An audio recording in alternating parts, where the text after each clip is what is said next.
Hello,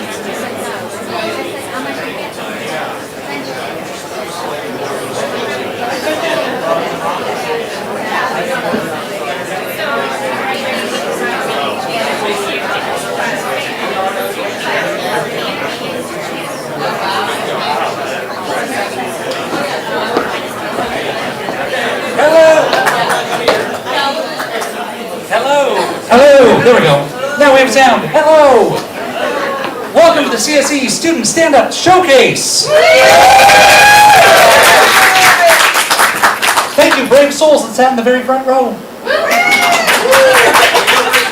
I am Jay, I'm representing Comedy Sports, some of your hosts for this evening. We've got Leslie and I and Patrick working concessions. Whenever you want to buy stuff. Little things to know about the arena, let you know. Obviously, the emergency exits are there where you came in. Concessions is right over there. When you're done with concessions, garbage and recycling is right over there. We have restrooms down the hall and also right there. Now, that's about the arena. Tonight is a student stand-up showcase. These are students, and we hope you're here to be supported in every way because they're students, and you should be. This means no heckling, please. Also, unless an absolute emergency, we do ask that you stay for all the comics because that's supportive and not disruptive. That wouldn't be supportive. So please stick around. You'll enjoy them all. We'll try and keep things moving along at a tidy time. And let me introduce you tonight. Our host is Carl Wolfson, who's been doing stand-up comedy for 42 years, 10 months, 3 weeks, 24 days, and 7 hours. About 43 was not precise enough for him, so I've had to keep track over the past 5 months. Carl's been on working with late night television, national late night television shows. We'll tell you more about that. He was with KPOJ on the radio, also Air America, nationally broadcast radio. And he's been a fantastic teacher, just turning out great students. So please put your hands together and let's welcome tonight's host, Carl Wolfson. Thank you. Comedy's so long. I entertained troops during World War I. The Spanish-American War was a highlight for me. What the hell for Jay, Patrick, everybody here. It's a great venue. Really. How about a hand for my students who are going to perform tonight? They're in the bullpen. We've got a good group, really quick and fast and good learners. And we met right after Halloween. And Ashley, who's not performing tonight, was showing her pictures of her little boys and their costumes. And I talked about when our niece was 11, she went as. Who did she go as? I don't even remember. Marie Antoinette, that was it. She dressed up as Marie Antoinette, and which was great, and she came back with her head, and but one of my students, Brad, said, so she didn't commit to the bit. Which I thought was a great observation until I thought of my niece beheaded. So he's not with us tonight. Brad's very, very funny. And I love teaching here, and I got to give the website straight up because it's portlandcomedy.com. Correct. Yes. And I like seeing a number of my former students here who have also taken improv. And Wendy's here, and Gray's here. Give them a round of applause. And Tim, and Alice. And I'm so glad to see after graduating from stand-up, you're still alive and well and doing well in the world. I think it's incredible. I am very reflective after 43 years in comedy. As I tell everyone, I was on Alan Thicke Show, Thick of the Night every week, and Alan passed away suddenly. It was difficult for me, and I was on Joan Rivers every month, and Joan passed away suddenly. That was difficult. I kind of wish I'd been on The Apprentice. That would not have been difficult for me. Any Trumpers here, we should ask. That's how they get silence in Portland, isn't it? Shut up, Portland. Any Trumpers here. We have one in our family, Aunt Fern, in Texas. Imagine that. She's She's, anybody got a trumper in their family? That's a bigger audience, right? Yeah, yeah. Where's your trumper family member, ma'am? Where? Southern Illinois. Well, Southern Illinois. I'm sure they rebelled against Northern Illinois at some point. Yeah, they're always in the southern part of the state, aren't they? Yeah. Aunt Fern is 94 years old. She's a pain in the ass anyway before Trump, you know. She's always complaining nobody ever calls her, so I got her one of those "How am I driving" bumper stickers. And, those of you who got that, you're going to have a great show tonight. Those who didn't, there's the door. But it's really important, I think, while we have all the crap that's going on in the world, including Trump and Trumpism, to understand humor, partake in humor, and we have a great time in the class. And it's really affirming and good. It's been good for me to teach and have creative people around me. And I'm really trying to do things in my life now that are affirming and positive. I've been caregiving for elderly people for the last 5 years, and I think that's great. I have a woman over at Providence House who's in her late 80s. The first week I was there 5 years ago, she said, I told everyone in my apartment building I have a male caregiver. And I said, well, that's nice. And she said, they wanted to know if you were handsome. And I said, well, what did you say? She goes, so, old people, no filters. She did get her pills mixed up that night, but, and her phone hasn't stopped ringing. But I'm also trying to eat better. Anyone trying to eat better? And are you okay? You all right? I thought maybe you keeled over on that joke. I just saw you. I didn't know whether you're crying or laughing or what. Are you all right? Yeah, okay. What's down there? What's so important? Oh, putting your purse down. Okay, I'm sorry. I'm gay, I don't get it. Even though a lot of men have purses, I'm still not in them. I don't know what that had to do with anything. I don't know.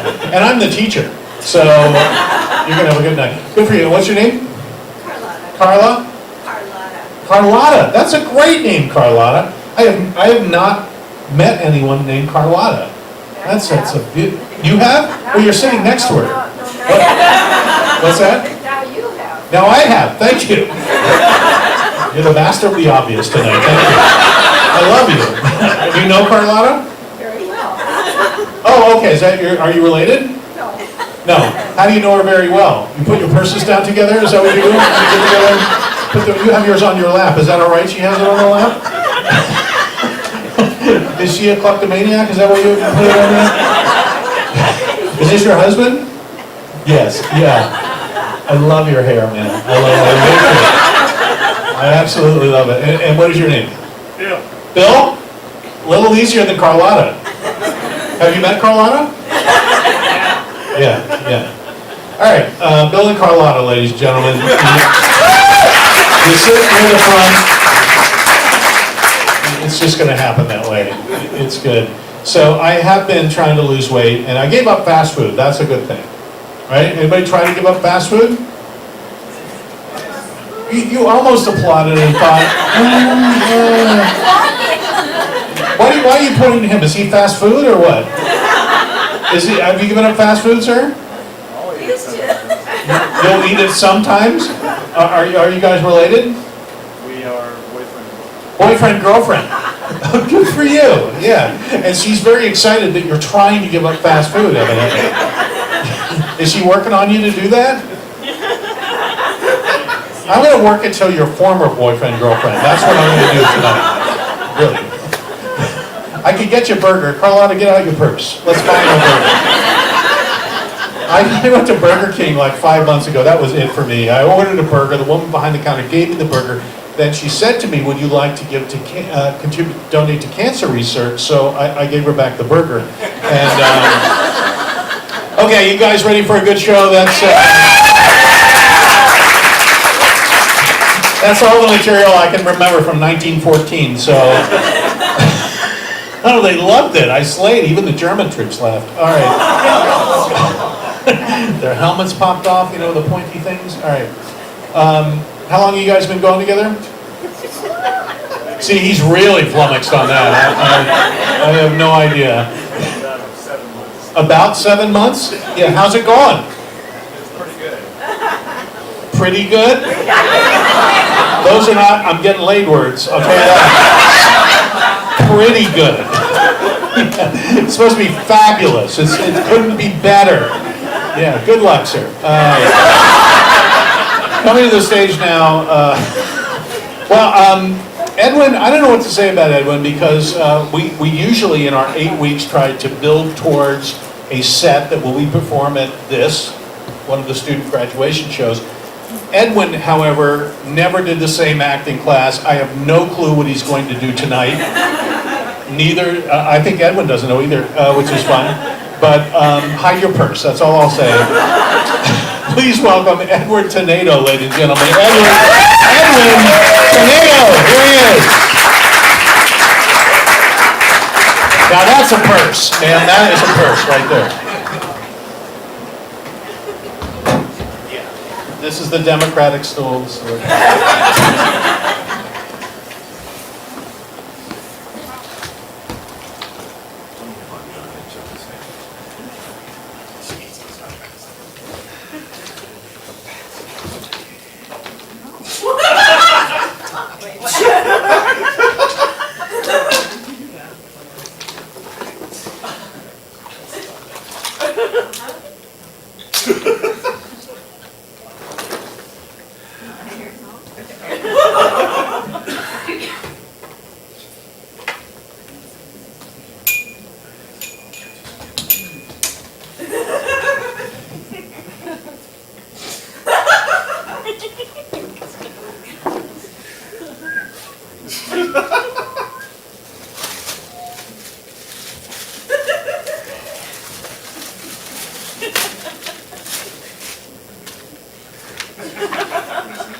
Pretty good. We know we're going to practice in the stand-up with the real microphone, so this is kind of new. But okay, mic, check, 1, 2. Can you hear me? Okay.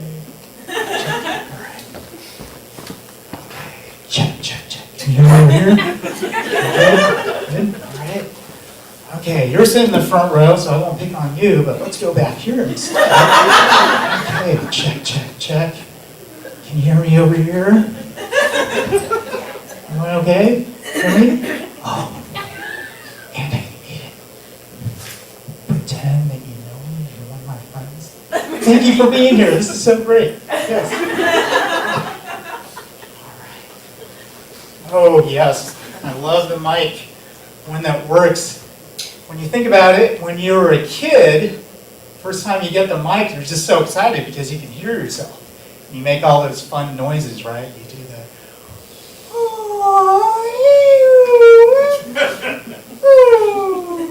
or you do the, the farting. You just have fun. You just have fun with the microphone, and you do the, try the Darth Vader, the.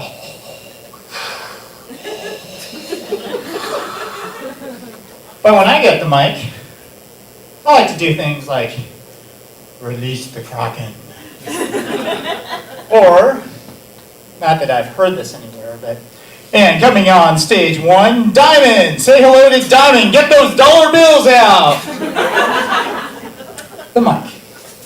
Oh, by the way, these are not notes because Carl would never allow us to have notes up here. We know that comics have some rules. So at any rate, I wanted to, again, let you know my name is Edwin. So welcome to the show, those of you live here in person and also those on YouTube and on the Zoom and on the live stream. Thank you for joining us. As I said, that there are some rules of comedy. And well, actually, let me start out by this. How many of you were at last week's Sunday show by a raise of hands? Oh, okay. Well, thank you. Thank you for coming back. I did read your online reviews, and you are basically my customer. So I'm going to try to be better because obviously I was not that well suited last week. So the first suggestion you had for this week is I should be funnier. So I'm going to try and be funnier, and I think what I need to do is I need to push the envelope a little bit. And apologies to Carl, but he said absolutely do not do this joke that I'm going to do, but I'm going to save it to the end. So I'm sorry.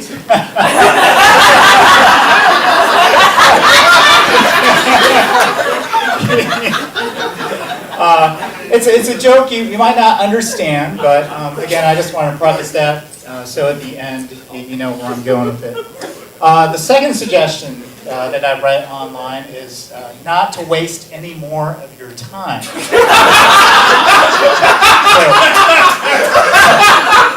So give me a second.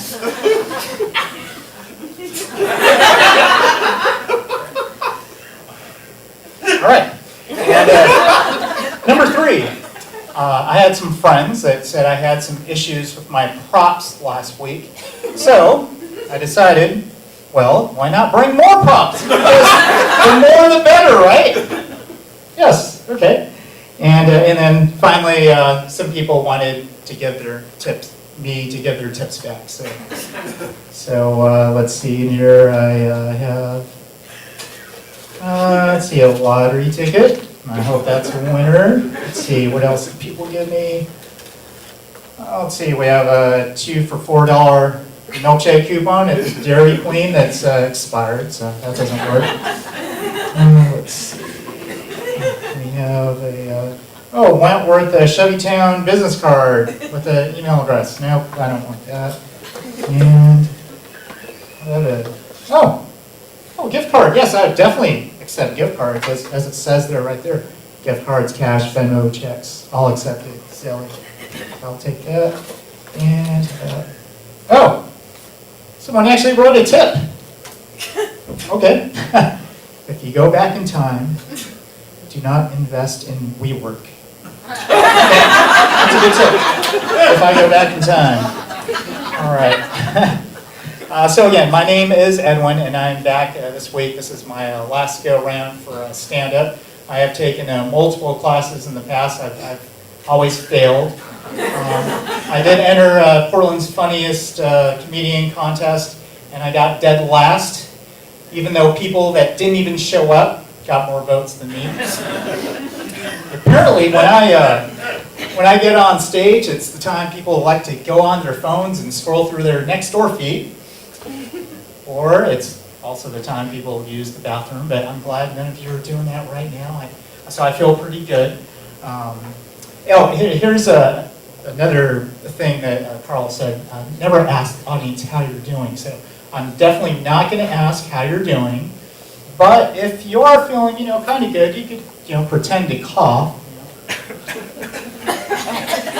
Oh, good. Okay. Excellent. Let's see here. So I'd like you to think of me as the Amazon Basics of comedians. All right, you're not You're not paying the brand name premium price of the Jerry Seinfeld. What you're getting is the $5 discounted startup rate. You might think I'm from China.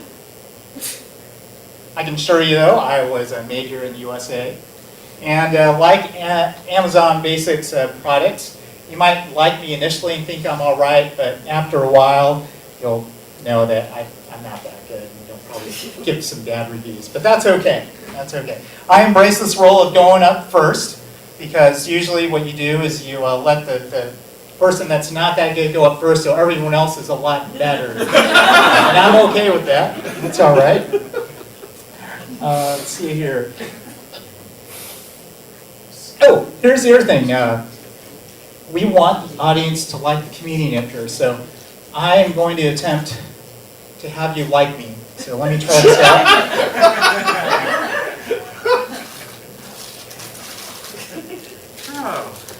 Anyone like gummy bears? Yes, gummy bears. All right. Anyone else like gummy bears? Yeah. Oh, yay! I see you. There you go, man. Thank you. And finally, I have a Reese's Fast Break. You like that? Actually, I like that one too. Actually, it's expired. Here you go. No problem. Okay. Oh, and I actually don't have any more, so only 3 people like me for this rest of this routine, but that's all right. Okay, and the other thing that Carl told us is never tell dumb jokes. So I will act out dumb jokes instead. I just got back from Vegas this morning, Las Vegas. I flew here early this morning. Man, my arms are tired. Okay. Yep, that one's for you, Mike. So when you go to Vegas with your friends, you do a little drinking, you have a little bit of fun. And my friends were telling me, I was telling my friends, I'm doing this stand-up class and having a good time. And of course, when you get your friends, they say, oh, I can do stand-up. I'm funny. Let's give you some jokes. Because I was struggling with some material, and they said, okay, I'm going to give you some jokes. And so I'm going to try some of those jokes that my friends told me, because they're funny, right? Okay, so in Vegas, we had Gordon Ramsay, the famous chef, Gordon Ramsay's Steakhouse. There's Gordon Ramsay's burger, Gordon Ramsay's fish and chips. Well, I hope I never have Gordon Ramsay's crabs. All right, Jonas, that one, 0 for 1 for that one. Okay, let's see here. How about, we went to a Sunday brunch for the bottomless mimosas. And when we got there, the woman kind of looked at us kind of funny, and we're like, what, are we late? All I can say is, man, those seats were cold. All right, Jonas, you're 0 for 2. Not going too well for me here. Let's see. Oh, we also saw a show. We saw Menopause, the musical. It was not a period piece. Oh. Is it getting hot in here? Getting hot in here?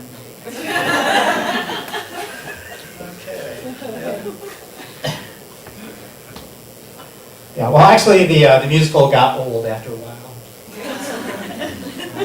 Another groaner I hear there. All right, Jonas and Mike, this is not going well here. But my friend Mike, he does have a lot of jokes. He wants to be a stand-up comedian, and so that's why he's a realtor. And finally, we tried a virtual reality zombies killing game. And you put on these headsets and you have these guns, and so the options were you got a pistol, you got a rifle, you got a shotgun, and what I wanted, which they didn't have, was a microphone,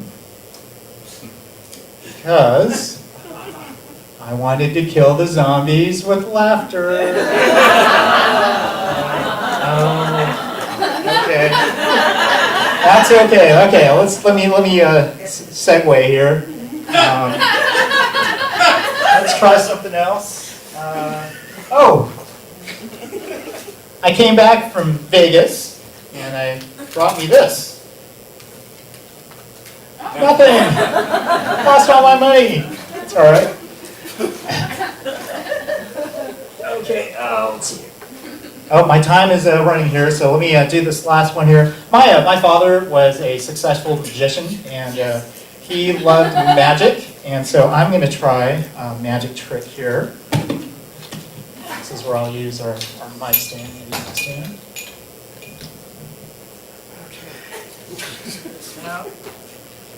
All right, so I have some cards, some really big cards here. Sir, would you like to pick out any card here? Okay, and I close my eyes. So you can show it to the crowd, the audience, and then you just put it on top. All right. So what I'm going to do is I'm going to, this card that you put in here, I'm going to mix it up so I don't know what it is. All right. I'm going to put it here, and I've seen this done many times on magic shows. I'm going to open up this brand new deck of cards.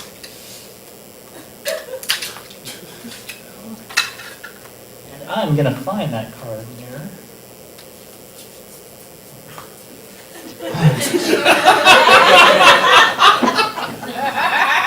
Okay. Is this the same card? Yes? Oh. Is this the same card? Okay. Oh, that's right. I mixed it in the next card. Okay, and that's why I did not do any magician type comedy. All right. Okay, so I wanted to as I said, thank you for coming to this show, and I'm going to do my last joke here that Carl told me not to do. So, again, sorry, you might not understand this. I'm pushing the envelope just a little bit, but here we go.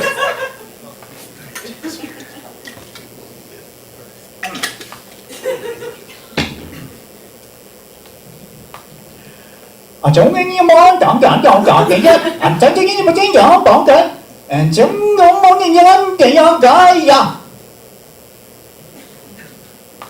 come on guys, this is funny. Oh, okay, well, I'm going to end on this note.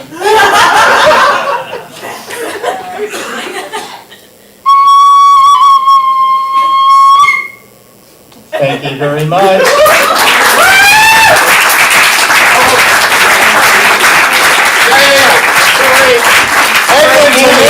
If you like one joke, you can just press like. Thank you.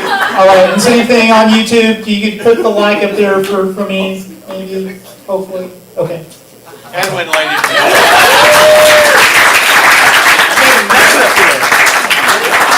It's great, Edwin. Well, that wasn't pushing the envelope. That was pretty much licking the envelope, putting a stamp on it, mailing it, and ending my comedy teaching career. That's what that was. Now, Edwin, ladies and gentlemen, actually, to let you in on a little joke, Edwin performs in Vegas often. He does magic under the name The Great Carlotta.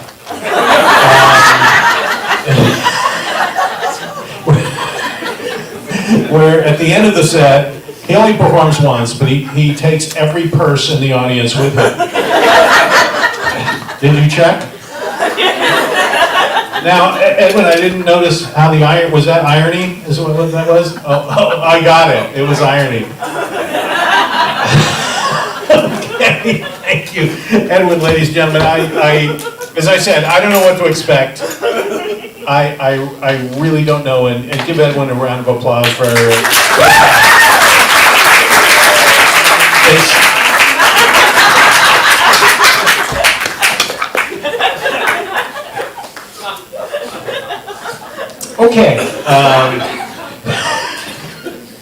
What's that website for the classes again? PortlandComedy.com.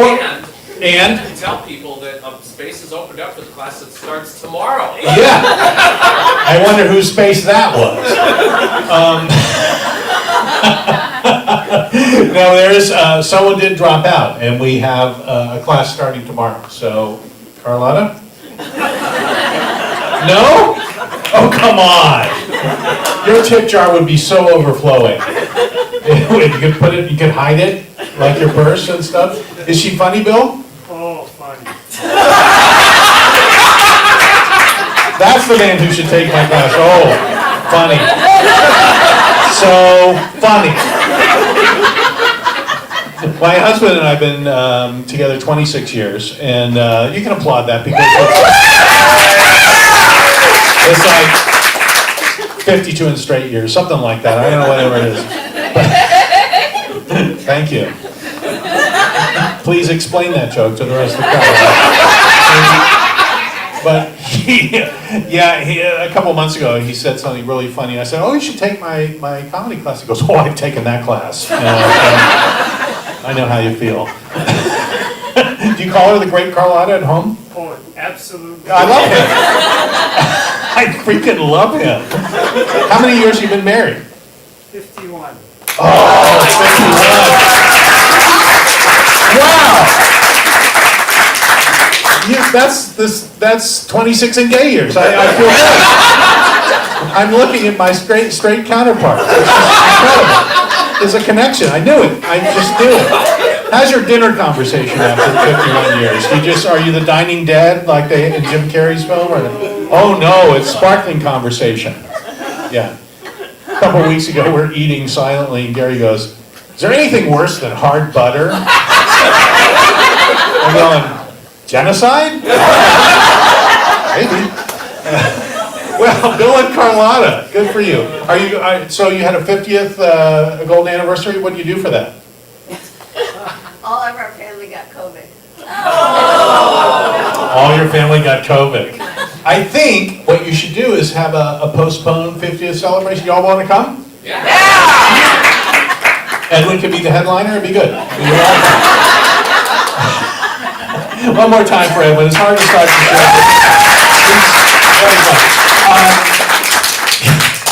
What's funny about Edwin is no one knows the fuck what he's going to do. He broke all the rules. So joining us now, Katya. I love Katya. She's taken improv here. You know improv, Katya. Improv Katya. And she doesn't have a tip jar. I can say that for her. She doesn't bring an iron on stage. She does have some irony or knack. She's very funny. Please welcome Katya Gorecki, ladies and gentlemen. Katya Gorecki. Oh, she does have a tip jar. Ladies and gentlemen. You kind of walked into that one. Hi, everybody. I'm Katya. Dr. Katya, if you would like. But don't get too excited. I do not have a medical background, so there will not be like free hernia cures after the show. I have a PhD, a doctorate of philosophy, which means I can help you with... But my PhD is in cultural studies, and one of our jobs is to decide which old dead white guys won at language. Take Henry James, really? That was the one. We're starting early now. Take Henry James. Now you messed me up. Ray, why? Take Henry James, father of American realism. He put the there instead of there. And so he is perfect. He also knows what the meaning of is, which has never been done before or since. And so once we decide who the important white guys are, we wait for them to die, and we put them in what we call the American literary canon. Which sounds a bit weird, until you realize the next step is to melt down their bodies into lead balls. And then you load them into the cannon, and fire them at your enemies. Normally, it's at whichever science department has just absorbed the last of our funding. So the study of literature, more violent than you expected. It's not a very fair fight, though. Turns out the chemistry department knows how to make actual explosives. But in about a decade or so of studying American culture, I have come to one conclusion, and that is that therapy for individuals is not enough. We need therapy for countries. So I would like to invite you to a session I had recently.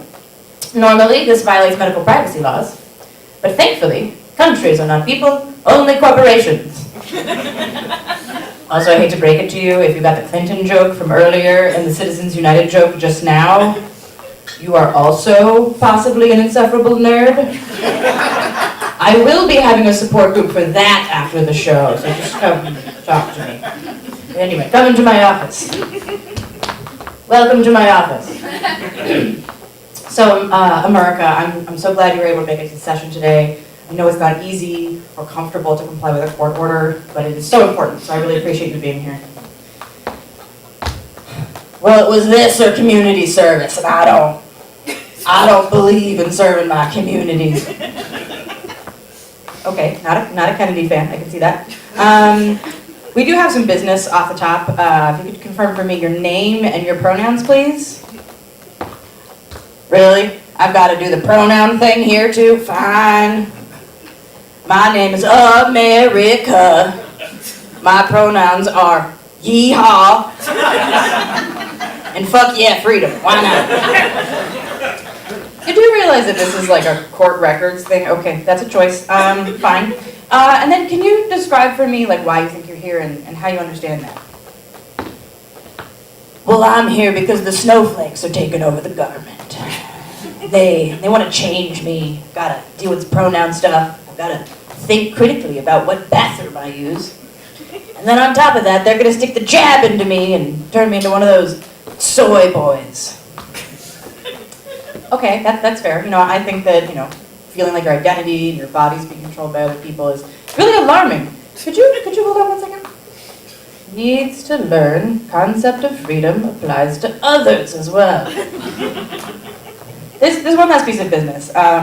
Your court order does require that your wife is present. No, I know that's not what you want to hear. You've not exactly been getting along very much, but it is the rules, and you technically made them, so stop hitting yourself.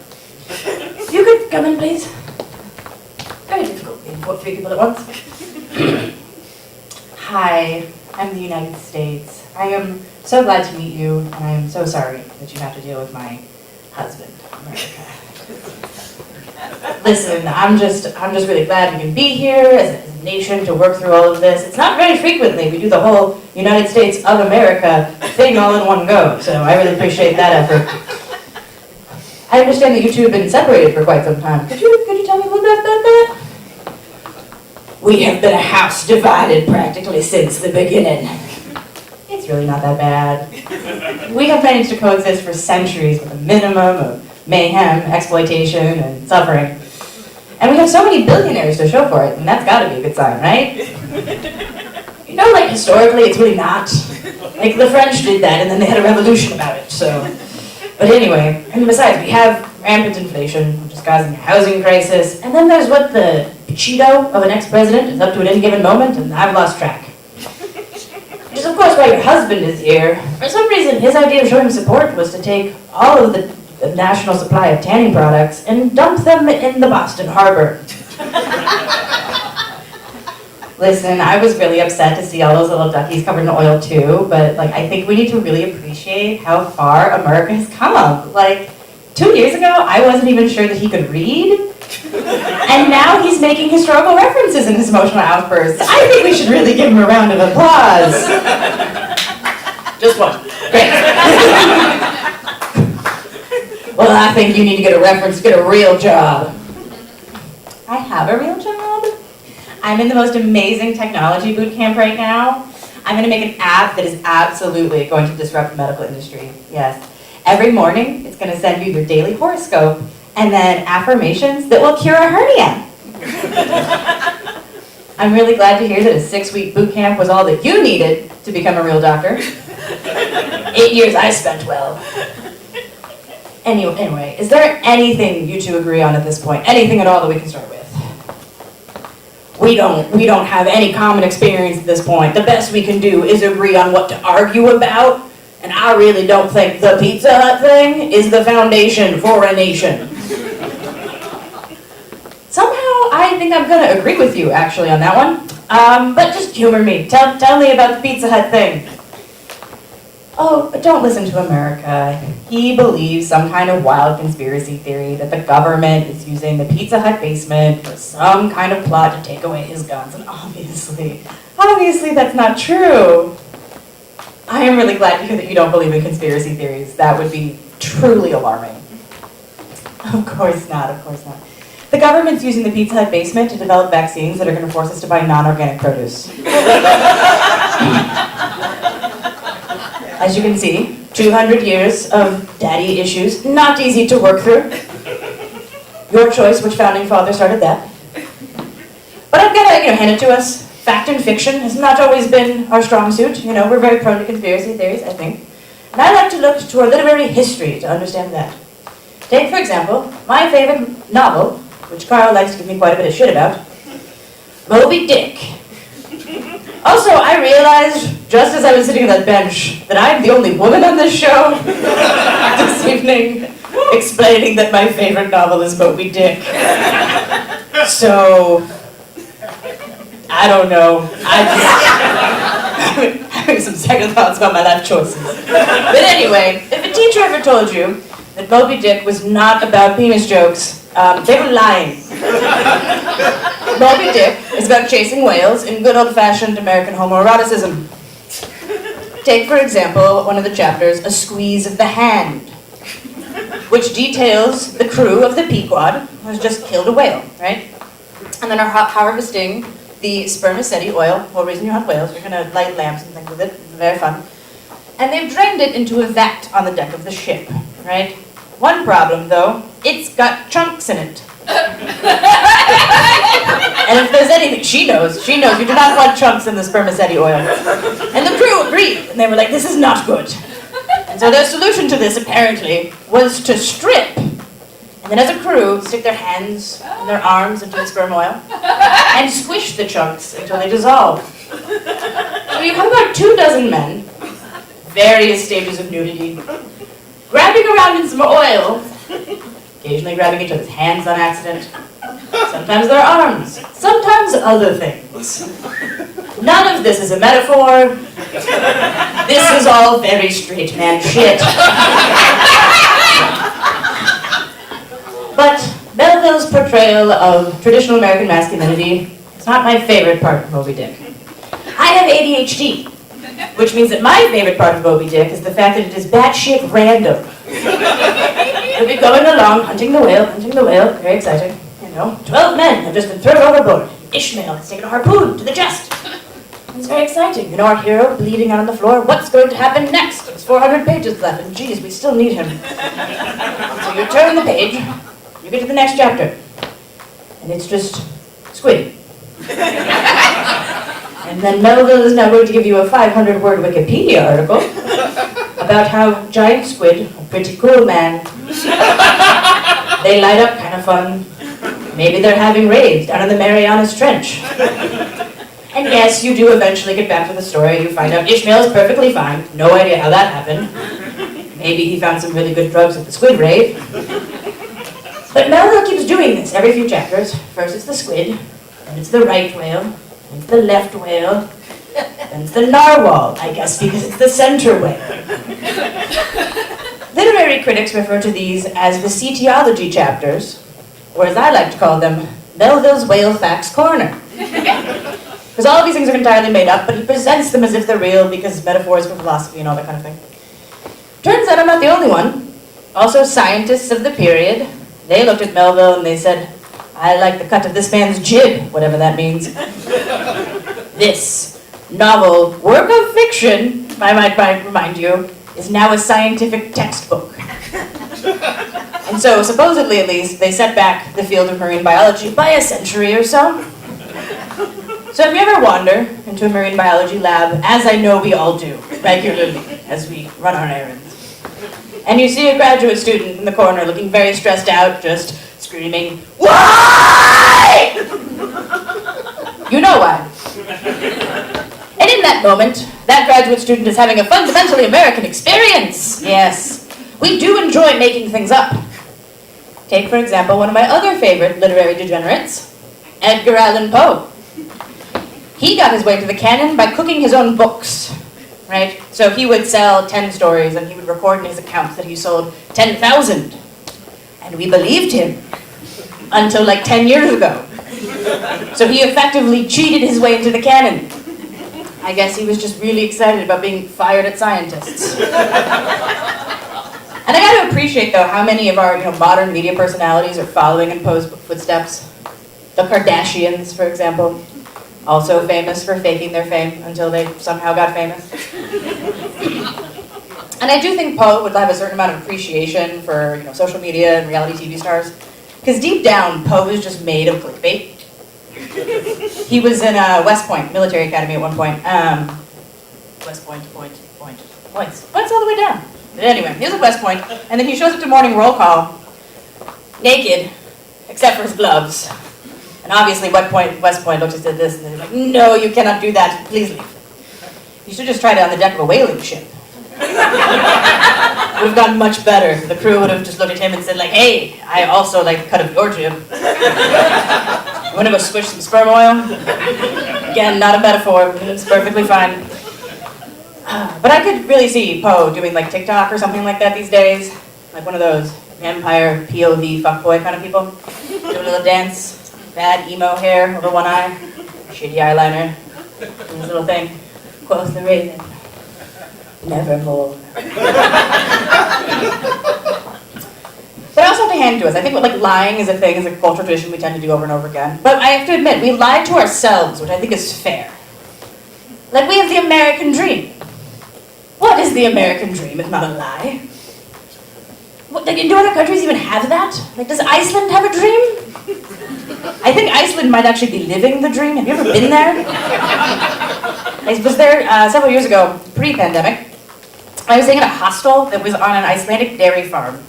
And I was chatting with the farmer that morning. It was very lovely. But he kept telling me that his land was not as beautiful, and he was apologizing for it. It's not as beautiful as the rest of the island. He was saying this in front of a 90-foot waterfall that was in his backyard, surrounded by cute little fluffy baby cows. We really tried to explain to him that in any other part of the world, this would be a national park, and he would need to pay $100 to see it every day.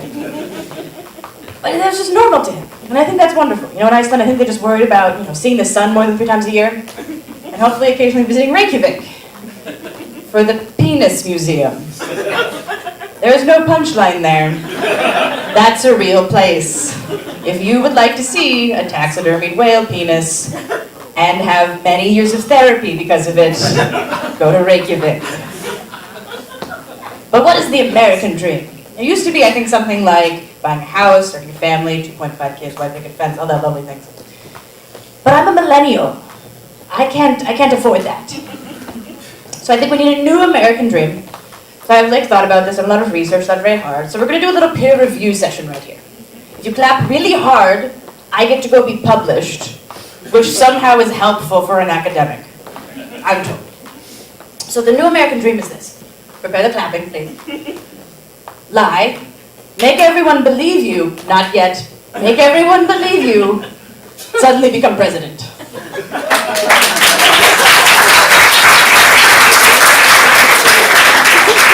Councilor Gorecki, ladies and gentlemen.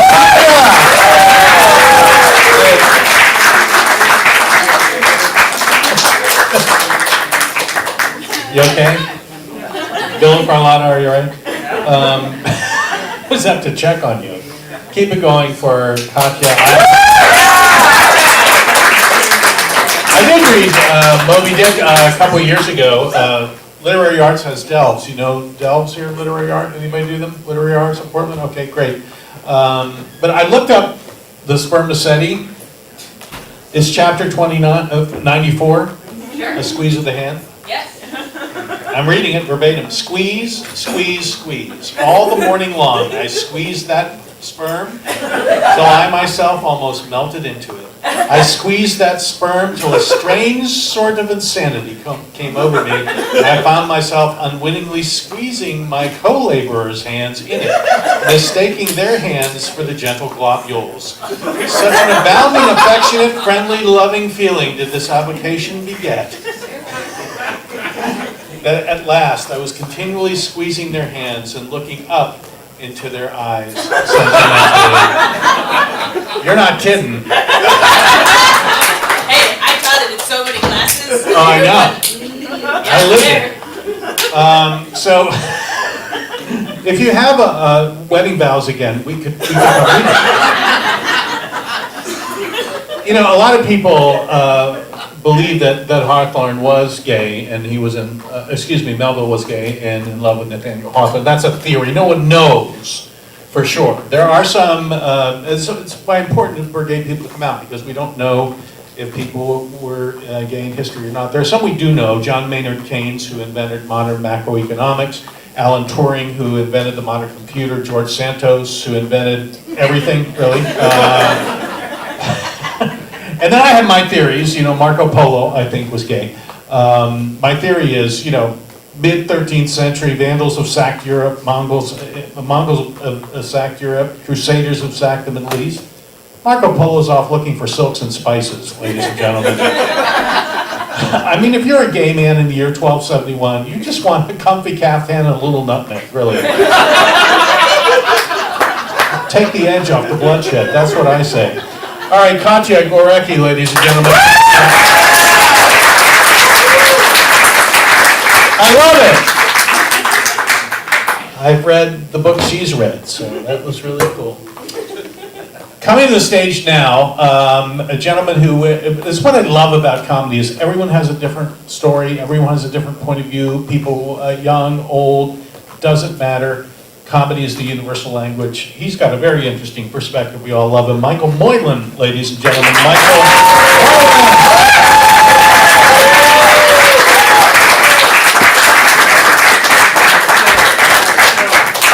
I always require someone in the cast a little older than me. It's part of the... We're contemporaries. By the way, that's Bill and Carlotta. Great Carlotta, as I call it. You might want this, unless you're Edwin. Thank you. Let's give a hand too to Comedy Sports tonight. And Coach Carl, a very nice young man. Just a little public service announcement before I get started. I'm hoping you will be gentle with me, because being older with white hair, I might pull a Mitch McConnell moment at any time. So, it is good to see so many people here tonight. I am sorry, I am late. I should have tried this about 40 years ago. So, you know, someone came up to me the other day and asked me, do you have much ego to be in comedy? I had to respond to them and tell them that I haven't seen my ego since I started this comedy routine. My ego is actually applying for a spot in the witness protection program. He heard there was a spot now that Kamala Harris is back in the public domain. Anyway, yeah. So it is good to see some familiar people here tonight, also some people unfamiliar to me, but the unfamiliar people are really getting to be comfortable with the idea of strangers. I just am really enjoying strangers. You know, sometimes I've been known in the past to, maybe underappreciate strangers. No, not giving them enough due. Does anyone here identify as a stranger? Anybody? No? I have a friend who sort of recently decided to enter into the strangerhood domain. He felt that it might give him a better chance at dating and finding the perfect stranger out there. Have you ever met the perfect stranger? Some of us have tried meeting the perfect stranger. Oh, someone I see has found the perfect stranger. Yes, good to see. It is kind of nice sometimes to let some people just go back into the stranger pool, you know, just to sort of have a little refreshment. I don't know about you, but the first two people I ever met were strangers. I refer to them now as my two strangers, my parents. I had never met them ever before. You would have thought a postcard or something, but nothing. It was kind of strange. What was even weirder was, for 9 months they kept me in the dark. It was kind of strange just to be in this this pool of nutrients and urine. It was I don't know if you realize that, but it was my introduction to water sports many years ago. Let's see. Slowly, gradually, things started appearing in the womb. It was sort of like a combination of a deprivation tank and a bouncy house. The problem with the house was that there were no windows. It was sort of like a womb without a view.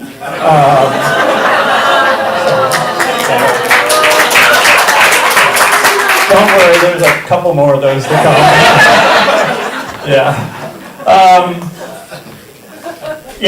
So things kept appearing. 10 digits down there, 10 digits up here, and yes, one wee little digit in the middle.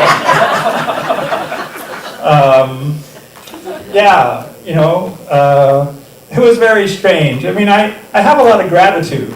It was a wonderful experience in there. I must say, food was 24/7. It was, the room service was just great. So I got to start knowing these two strangers gradually, a couple of years, and then they started in with the stories. You've all been there, I'm quite sure. It starts out pretty innocently with nursery rhymes, kind of sing-songy, cute, innocent tales. And then it takes a turn, where we start seeing and meeting all these strangers, scary strangers. You've heard of fairy tales. I, for one, don't understand why they don't just call them scary tales. So, most of the things happen in dark, dank woods, witches, wolves, dwarves in the woods. Very strange creatures to be meeting when you're only 2 years old. For the rest of your life, you've been impressed by this. Excuse me.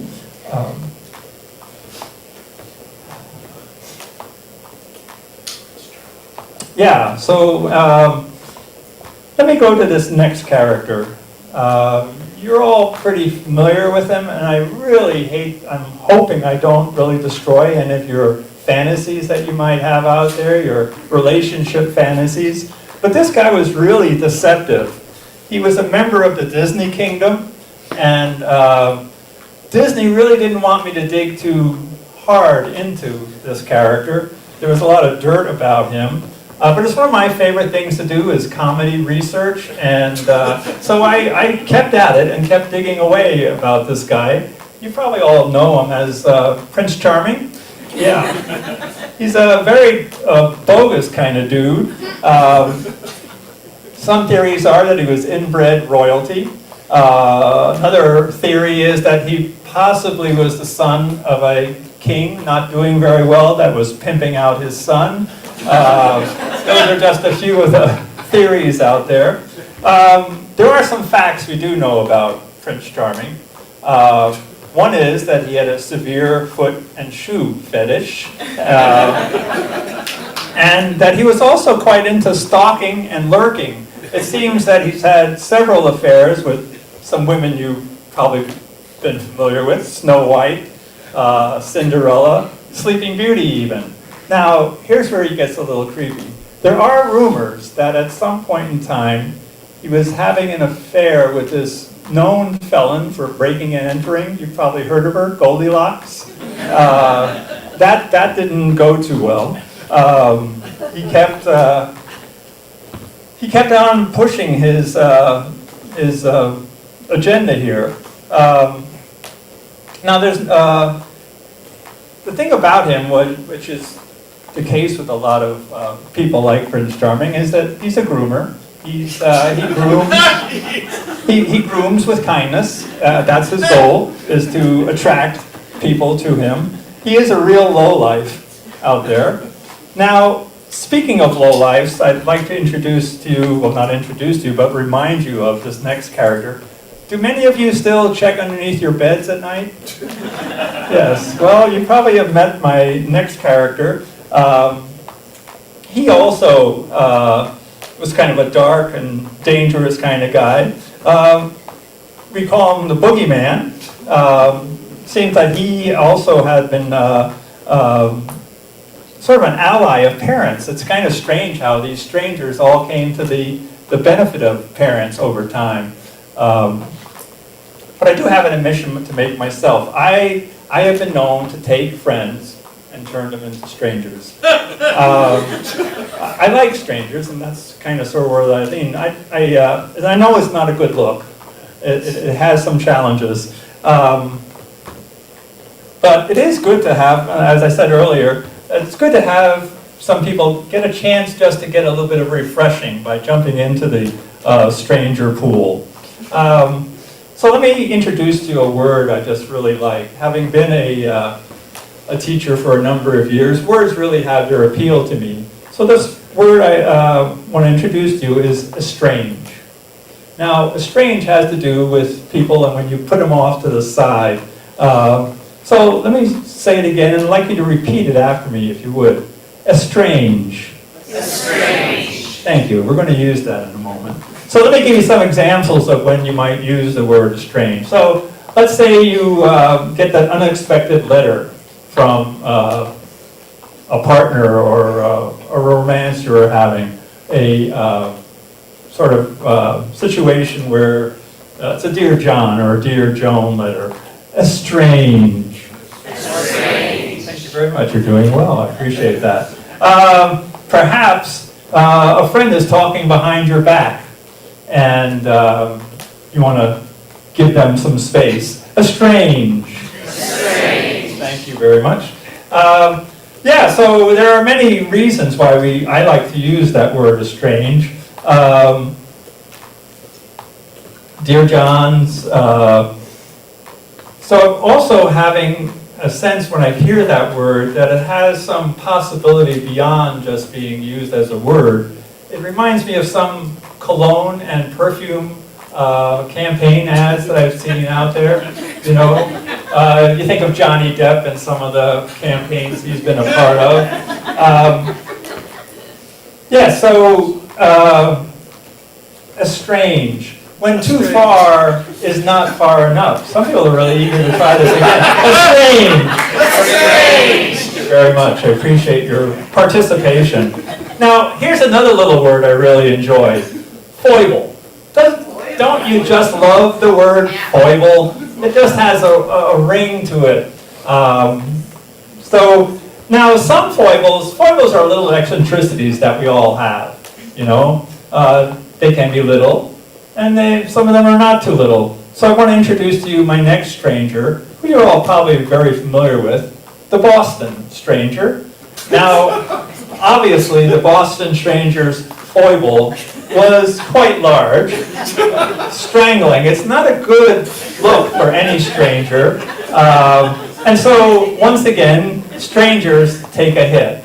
And this is sort of my dilemma about strangers, is they really have gotten a lot of bad PR over the years. I would be remiss if I left you without giving you some pointers about having interactions with strangers if it's not going so well, if it gets a little tense, if things get a little confrontational. let me introduce you to a country that's done rather well with this concept of how to protect themselves. As you may know, Switzerland has never been in a major war for the last few hundred years. They have no invasions in the last few hundred years. They have a saying in Switzerland that when the going gets tough, the Swiss yodel. You know, yodel, like yodel-lady, yodel-lady, yodel-lady, ooh. Yeah, that kind of, so. Thank you, I appreciate that.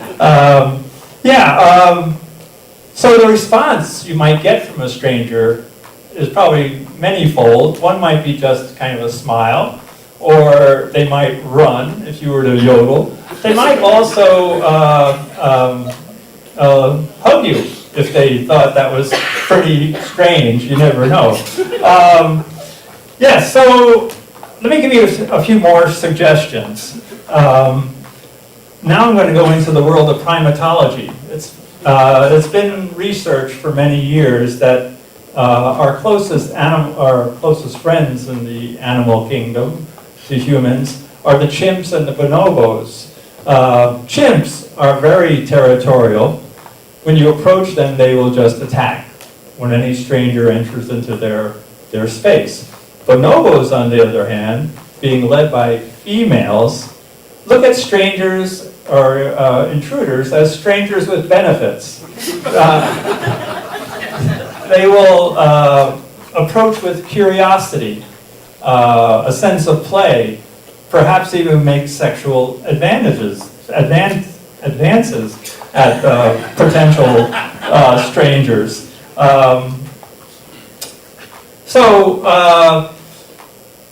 There you have it. When you run into a stranger and things are not going well, you have three options. You know, you can yodel, you can fight, or you can flirt. Thank you very much.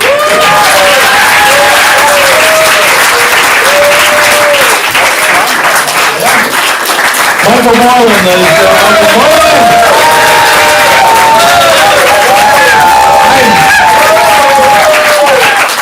And I love this, so many of you still check under your bed.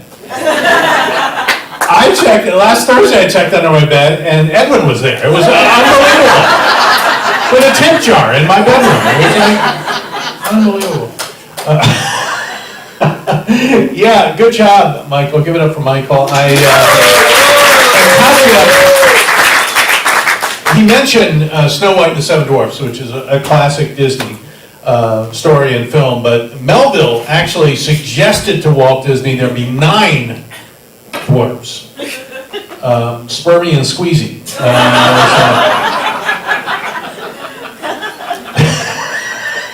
Alice is going, no, Spermy and Squeezy. I love that my students are learning their comedy here and performing in Portland because audiences are great here. I go to places, and 8,000 shows in 43 years, I have places that are not so easy. I was in, the Deep South is a challenge. I was in Pamplona, Alabama for the Running of the Rednecks, and I was gored by their sharp intellect, I have to tell you.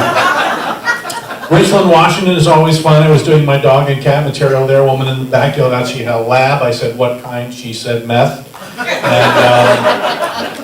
But everyone's happy in Portland, right? We get along. Okay, I guess not. Fuck you, Carl. I'm angry. Terrible. Oh my God.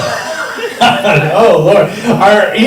Our dry cleaner, Mrs. Lee, is the funniest. She speaks very little English. She's from South Korea, but she's hilarious. The humor is the universal language. A couple of months ago, I took a pair of jeans, and you're supposed to point out the stains. There was a red mark right here, and she goes, "Is it the lipstick?" Oh, Carlotta, you like that, yeah, 51 years, baby. Is it the lipstick?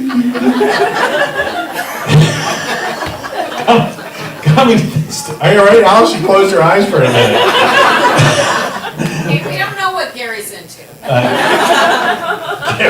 Gary's home with our new dog. We got a new puppy, and she's great.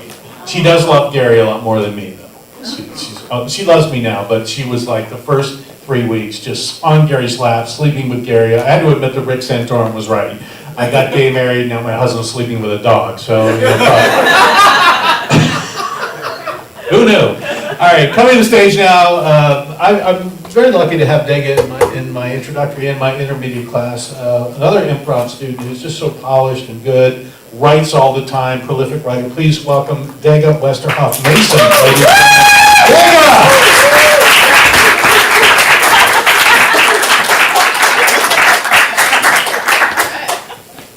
Nice to see so many older people here today.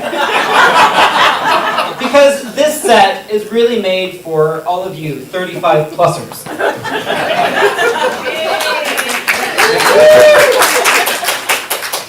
Because I hate being 30. It feels like moving into a new apartment, where after 6 months there's still boxes of crap everywhere waiting for you to unpack them. It turns out there's no Roomba attachment to deal with self-doubt. That is one mess you get to clean up all on your own. I stepped in a puddle the other day. I learned that I can be a little bit jealous in love. My girlfriend is Chinese, and I'm American, and there are a couple cultural differences around what we consider to be the most fulfilling activity. In American culture, the 5 most fulfilling activities tend to be sex, oral sex, work, because we're capitalists, hand stuff, and then food. Not good food, mind you, just food. Chinese culture is flipped. Their 5 most rewarding activities tend to be eating delicious food, eating food, talking about food, hand stuff, and then sex. So food and sex are flipped in our relationship. It leads to some difficulty. For example, in the bedroom. Sometimes, while we're making love, I'll see a look of ultimate pleasure go across her face. And I know she's not thinking about me. I would even be okay if she were thinking about somebody else. Or spermazoid, for that matter. But she's not. She is thinking about the one thing that I can never compete with. She's thinking about shrimp-flavored instant ramen. It came to a head recently when I came home from a work trip. Walked in the door, set down my briefcase, hung up my top hat. I heard rustling coming from the bedroom. So I ran down the hall, flung open the door, and there she was, cheating on me with Girl Scout cookies. I was heartbroken. I took the box and marched down to Whole Foods and confronted Troop 347 and said, "These Samoas are homewreckers." I am no longer welcome at Whole Foods. It's not the worst place to be kicked out of. You see, I, like many of you, came to Portland because I was kicked out of the Kingdom of the Netherlands. Not the easiest place to be kicked out of, that's Whole Foods. But it's still technically possible. It turns out being an immigrant is really hard. I feel misled by Fox News. I know they were just trying to be inclusive and make everyone feel like they too could have an equitable chance of making it. They want everybody to feel that you too can be an immigrant. But it was a little bit more difficult than they made it out to be.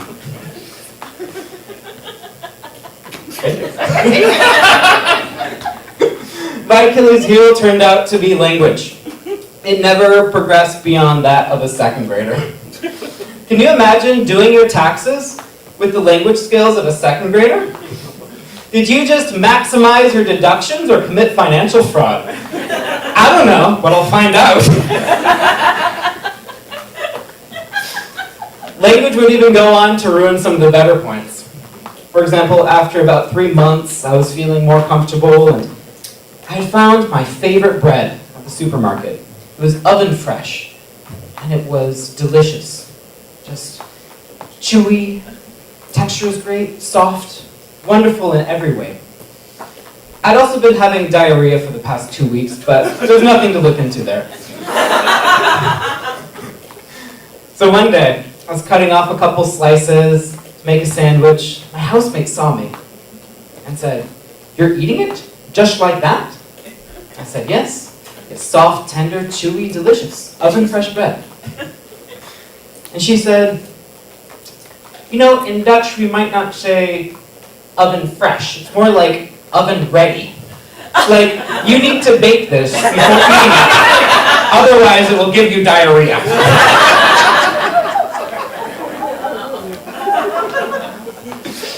Of course, the real reason I was kicked out of the Netherlands was because eventually my colleagues caught on to the fact that I was really just a stack of second graders hiding in a trench coat. They'd ask me probing questions like, "Deja, why are your hands always so sticky?" And, "Deja, why are you eating Cheerios out of a baggie?" I knew they really had me when they finally asked, "Deja, why do you wear a top hat and a trench coat to the office every day?" I knew my time was up. But if there's one good thing that comes from being 30, it's the modicum of self-awareness.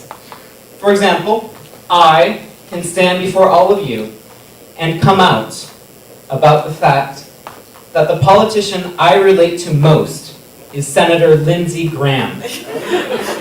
Lindsey and I share something deep, profound, and that is, every time we pick up the phone, we are categorically mistaken for women.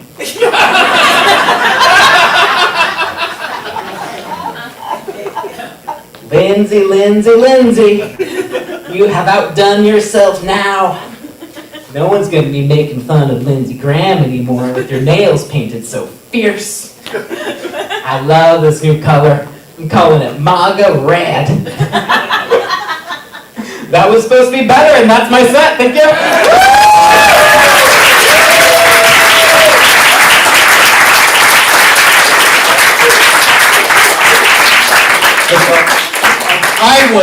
I was waiting for the crunch berries. That's give it up for Dega, ladies and gentlemen. Didn't time that right. It was in the bathroom, but you know, there's a vat of spermaceti in there. What can I tell you? One more time for Dega. That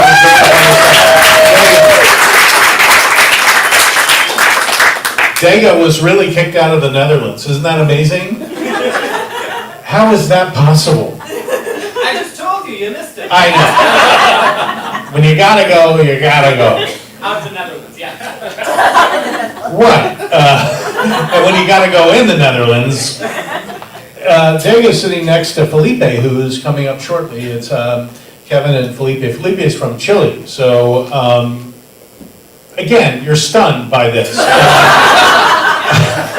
Chile? It is a country, and yeah, I just wanted to prepare them that there'll be an international flavor to our show. You're getting jokes that your boyfriend is not, which is a serious red flag in this relationship. It's just, have you found anything you like tonight, sir? No? What was your favorite joke so far? All right, thank you. Check under your bed tonight, that's all I can tell you. Good job, Dega. I know I had something, PortlandComedy.com. That's where we sign up for these classes that are so popular. They are, and this class that begins tomorrow was full, and but someone just Been full for weeks. and then someone dropped out of it. It can be full again. Thank you, that's Kim, my optimist friend, who, by the way, since I mentioned South America, Kim, she always hates when I love on her, but I love on her. My mother just wished for me to say I loved on a woman. She prayed for it, but she never fucking got it, I'll tell you that. I know. When Gary and I first brought Gary down to meet my mother in '98, she got Fox News on every station. It's really great. So she looks, I said, this is my partner Gary. She goes, which one of you is gay? And I went, okay. Just change the channel, Mom. All right. So Kim just got back from South America, spent several weeks in Peru and Suriname, and she works for animal charities, and she was helping to spay and neuter cats or dogs or both. Both, cats and dogs. So give it up for Kim. If you want to be spayed or neutered tonight on the way out, I'm not pointing towards anyone, but I know there's trouble in paradise when I see it, ladies and gentlemen. I can't do hernia fixes. You can't do hernia fixes. I mean, you might even laugh at the neutering, sir. You might get that joke. I remember when our cat Austin, we had him neutered, and then he went out at night, but only as a consultant. So I'm doing material from 1979 now. It's unbelievable. Cats 5 lifetimes ago. You never forget this shit. All right. Kevin's joining us now, and Kevin has been a great pleasure to have Kevin in class. He's done several classes with me, and as I said before, what's great about comedy, I ask people to start from their truth, what their life's about, and everyone has a different story, but it's all universal because we are all part of the human community. Well, Edwin. Please welcome Kevin Sanderson Dowdy. Dowdy, ladies and gentlemen. Kevin Sanderson Dowdy!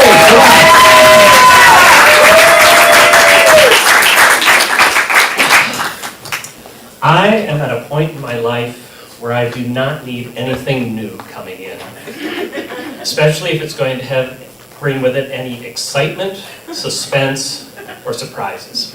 Don't need it. Because at this point in my life, I am the father of a teenager, and she's got all that covered. Now, do not get me wrong, our daughter is a great kid. We lucked out. She is hardworking, funny, and smart. She is creative and considerate. She's nice to other people and to her parents. Okay, yeah, she's a weirdo.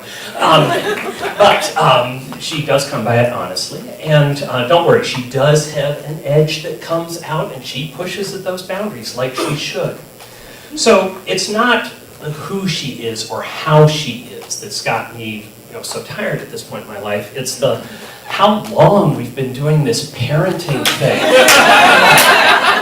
We're coming about 15 years on this roller coaster, and we have been cresting this hill, and we are looking down into the rest of high school. Dating is coming, college if she does that. Oh, it's horrifying, but I have made my peace with it. I've come to terms with it because I have come to the conclusion that almost every parenting experience can be put into one of 4 categories.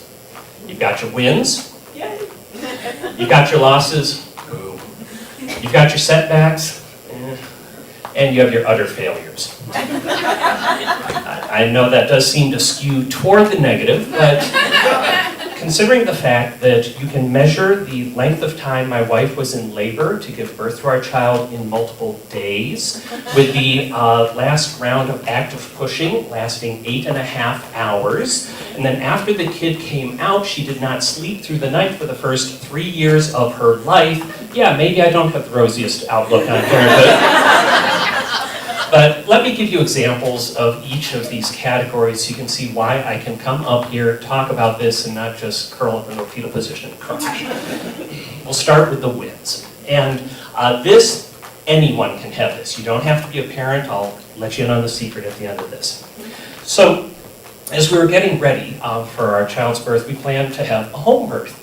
And so we were consulting with the midwives, got the equipment, contacted and set up with a hospital in case we did need to transition for that. And as we were looking ahead, my wife realized that after this child was born, she was going to be stuck at home, just sitting there for hours nursing this child. And she said, "We're going to need cable TV." I said, "Yes, dear." Okay.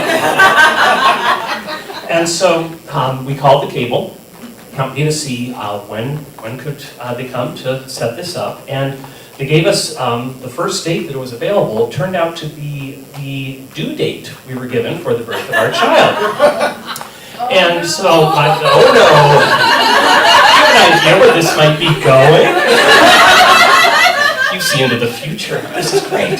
So, and so my wife had that same reaction. Oh no, should we be doing this? And my sister-in-law, who's studying to be a midwife, said, "They gave you a date, take it, come on." And this is for sure. This kid is not coming on the due date. So okay, so we made the arrangements and continued with the planning. Well, that day came, and I think that was what, like 2.5 days into labor at that point. And so the layout of our house was, it was a small single level home, and the main bedroom was in the back of the house, and there was a little hallway that went to the bathroom, another bedroom. But you had the kitchen then, which was open to the great room, and you had the front door. And so we're all in the back, and my wife is working hard, and the doorbell rings. So I go on and goes up, open the door, and filling that door frame is the largest man I've ever seen in person in my life, just hulking there saying, "I'm here to do your cable." Oh, great, thanks. Step right in. Yeah, the TV, you can see it's right here. You've got the cables back behind here. I know there's a satellite dish on the roof. We're not doing anything with that. So yeah, just focus on this here, and yeah, you're all set. By the way, my wife is trying to give birth in the back of the house, so I need to head back there. If you have any questions, come on. No, actually, just call, and I'll come on up and just let us know. Yeah, if anything comes up. So I'll see you in a bit. World's fastest cable installation ever. And we had no problems with the setup the whole time we were there. He made sure he never had to come back to our house. Yes, and so that's our win. And again, you don't have to have a kid, you just have to be willing to lie. So if someone comes to your house to do some work, just tell them there's a pregnant lady in the back giving birth, you're golden. So that's a win. Now we come to the losses. And again, this is a universal experience in this example here. We all have events in our lives that we're looking forward to. The first time of doing something, maybe it's first kiss, first time having sex, first time going to a place you really wanted to visit. Have you really wanted to visit sex? What's going on over here? Okay. And for my wife and I, we were really looking forward to the first time giving our daughter a bath. And this was just going to be the time for just the three of us in our house. And we had set up the bathroom, made sure the water was at the perfect temperature, made sure the air was warm enough. My wife had gotten this absorbent and comfortable towel for our daughter that she had wrapped her in. I had the video camera to record this beautiful moment. And so my wife, gently unwrapped our daughter, and she reacted well to the air, and so she just started to put her into the water. And as soon as the water touched our child's skin, this scream erupted from her. It was terrifying. It was like we had shoved our infant daughter into a flaming pit of shards of broken glass with acid washed all over it. People being tortured in hell. Stop. What are they doing to her? And no, so there is no video record of this. I put that down right away, but it is burned into my brain, and it will stay with me till the end of my life. Oh, the loss there. So that's the loss. Then you come to the setbacks, where it's not as traumatic as a loss, but you think things are going pretty well, and then you realize, oh no, we have to cover that again. And this happened a couple years later, and my wife had gone back to school to get her PhD. It was great on the weekends. You could watch Katya's department try to declare war with other people. But so I was driving my wife to school. So I'm in the driver's seat, my wife's in the passenger seat. Our daughter is in the car seat in the back. And she was in a really cute stage, and again, very creative girl. And she liked to pretend that there was a little baby riding in next to her, and she would take care of the baby while we were going along. She'd, oh, baby, do you want some food? Here you go. Oh, you want some milk? Here you go, baby. It was wonderful. And so we were in Nashville, Tennessee. It's a big city. You cannot avoid all the red lights. So did my best, but oh, there's a red light. So, gently applied the brake. The car came to a stop, and as soon as it did, this is what we hear from the back seat. Damn it! The emotional whiplash of this moment. Our child is using context-appropriate vocabulary that is specialized, but she also has road rage, and she's not even 2 years old yet. And the two of us know, yeah, she's heard it from us, oh no. So in that moment, oh kiddo, it's very obvious you've heard mommy and daddy saying that word, but it's a bad word and we really shouldn't be saying it, and kiddies really, you shouldn't be saying it either, so let's try not to say that. Okay. Okay, so drove the rest of the way and dropped my wife off and we left and hoped that would be the end of it. Wasn't the end of it. Because for the next 2 weeks, we'd be in the car, we wouldn't be stopping, just generally driving. This is the constant refrain from the back seat. Baby said a bad word. Baby said a bad word.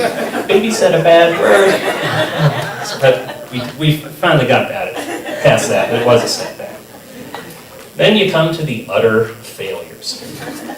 And this is a situation where the only positive thing that you can say at the end of it is that you and the child are still alive. And this happened, I think, around her second birthday. Again, so much sleep deprivation those first few years.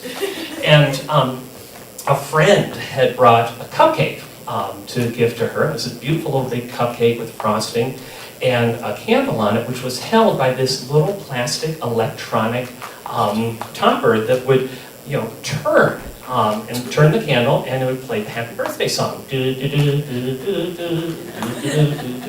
And it was great, and we're like, oh, great, that's thanks. Oh, kiddo, isn't this great? Oh, yeah, here you go. And oh, thanks, it's so wonderful. So, yeah, it was a wonderful little moment.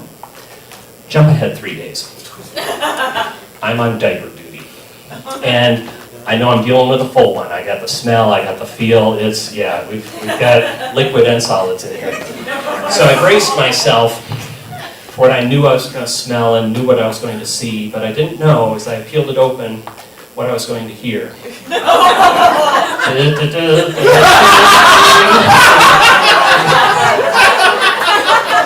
Yes, 3 days previous, our daughter had swallowed this wad of plastic. She could have choked. Fortunately, she didn't. It had hung out in her digestive tract for 3 days. Could have caused a blockage. Fortunately, we all survived, but it's... And to top it all off, we couldn't even reuse that thing. Money was tight, times were tough. They were not that tough, though. Throw that out. So, so those are the 4 categories. But another thing that has helped me, and will, I'm sure, continue to help me as a parent in the future, is I've learned to take the wins where I can and to make the wins where I can. So I want to close with one more story that I take as an unqualified win. You, maybe not so much, but you can judge me all you want. I'm going with it. So, and this story comes from Halloween, when our daughter was 3 years old. And so she, that year, was going to go as a penguin. We had this cute full body suit, go around like this, and the beak up here, beak down here. And I was going to go trick-or-treating with my wife and daughter, and I was going to go as a dad penguin, but not the full body suit, but did have one of those Baby Bjorn carriers that holds up front, and took one of our daughter's stuffed penguin toys and put that in there. It's really cute. And so, after we were done trick-or-treating, I was going to go out to a small venue concert. And being, Halloween, they suggested, come in costume. Well, I couldn't go as the dad penguin because I'm not taking my 3-year-old to a nerdcore rap concert. And So the penguin's not really going to make much sense. And so I was trying to figure out, what am I going to do? What am I going to do? Until inspiration struck on Halloween morning. Let's see. I'm abandoning my wife and daughter right after trick-or-treating. Leave my wife to deal with this sugar-crazed munchkin we're about to have. Let me go as a bad dad. Got the Bjorn, what can I put in there? And I realized, it's Halloween. What can I put in here? I know. Let's go with a skeleton. So here is, in fact, the skeleton I purchased that morning while our child was at school. It fits perfectly in a Bjorn. Can you imagine it right here? And so I did purchase this and came home and just left it in the great room, just hanging out on the chair. And went out to run some more errands. I'll be back before they're home. I was not back before they were home. My wife picked up our daughter from preschool, and on the drive home, our daughter was nearly in tears. She was saying, I don't have any friends in our neighborhood. There aren't any other kids. I have friends at school, but there aren't any, there's no one I can play with. And it was true. And my wife, very sympathetic, oh, I know, kiddo, I'm sorry. We'll see if we can make some play dates. And but I just wish I had a friend. I just wish I had a friend. So my wife and daughter got home, got out of the car, came up to the front door, opened it up, stepped in, there's the TV, still working a peach. And over there is the skeleton. Our daughter sees the skeleton. And she cries out, "A friend!" She grabbed that thing and played with it for the rest of the day, tucking it into the bed with her, next to Winnie the Pooh. This thing hung in her room, not hiding in a closet. This thing hung in her room for the next 3 years and became known as Baby Skeleton. And she would sometimes go out in the front yard in front of God and everyone playing with Baby Skeleton. And so, yes, I'm taking that as a win, because if I've got a wonderful daughter who can play with Baby Skeleton in the front yard, I'm doing a great job. Thank you all very much.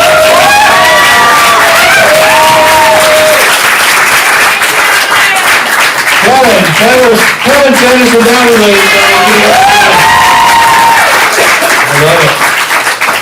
Kevin has done all 3 showcases this quarter, all 3 different sets. Give it up for him. I love it. Very good. Fantastic. And fantastic. I love Portland. Ask if anybody runs a roofing company. Anyone run? You know, a roofing company, sir? You seem to be laughing at that. Something is hitting there. There have been 4 up there that have not fixed it. Oh my God, 4 roofing companies up there already? 5th time's a charm. Might still be up there right now. Might be. I'm pretty excited this morning. I got a call and I was asked to join the Pac-12. So it's Washington State, Oregon State, and me. Another joke, you just stone-faced and she's, I love you. Can I borrow you, get you out of this dysfunctional relationship? I'm gay, but anyone who really laughs at me, I'm in a relationship with. That's how a comic is. So does he ever have a good time, or? She keeps pointing to him like. Is it lipstick? Yeah, okay. Are you all together? Is this whole row together? Oh, really? Okay, so who's who here? Bill, we know Bill and Carlotta, and you are? Lois. Lois. And how are you related to this? We all hike and bike. You hike and bike together? Wow. I get it. So you've got to be, she's got to be the spirited one, right? What is your name? Amy. Amy. Are you just along for the ride, really? He's the leader. He's the leader. Wow. Yeah, I see why it's such a small group. Let's just run that marathon with Chuckles here. All right, no, I'm just kidding. Give him a round of applause. He's a great guy. I'm sure in his own mind he's living a dream. All right, now, coming to the stage now. Coming to the stage now. What is the name of the group? I may join it, just. They're like, nope. No. It's a meetup group, it's a Portland City Trail Walking. Portland City and Trail Walking Group. You gotta get that down to a catchier phrase. Like, fuck, this is fun. You know, all right, join. I saw that you named that group. So joining us now is I love all my students, and Felipe is one of my students. We just, we have a great time in class. The class is just wonderful. We all have a great time, and my rule is if you have fun, the audience will have fun. This gentleman is so talented, so smart, so quick. He's a prolific writer as well. Comes to us from the great country of Chile. Please welcome Felipe Cerón. Felipe!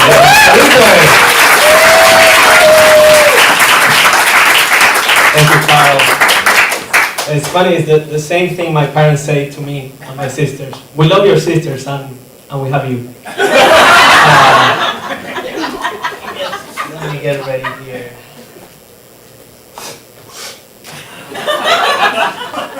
I promise this is my only prop. Everything took all mine.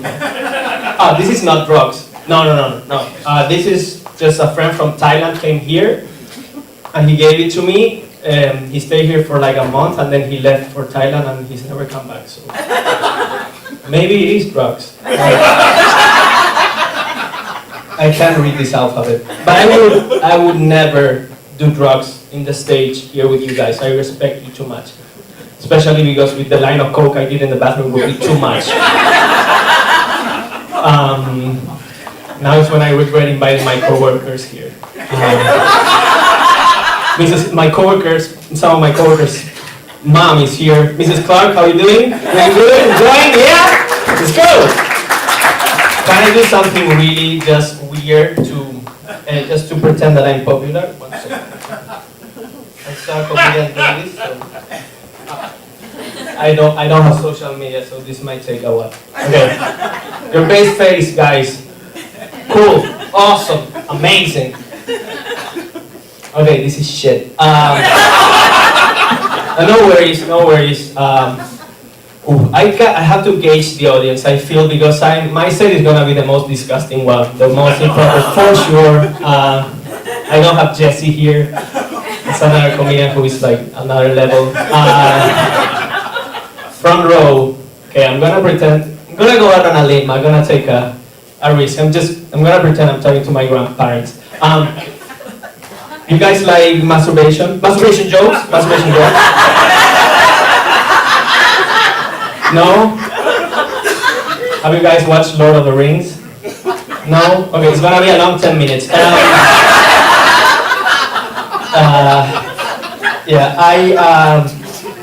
I'm from Chile, so yeah, I'm here in the US doing stand-up stuff. I was afraid of being bombing. Sorry, country and everything.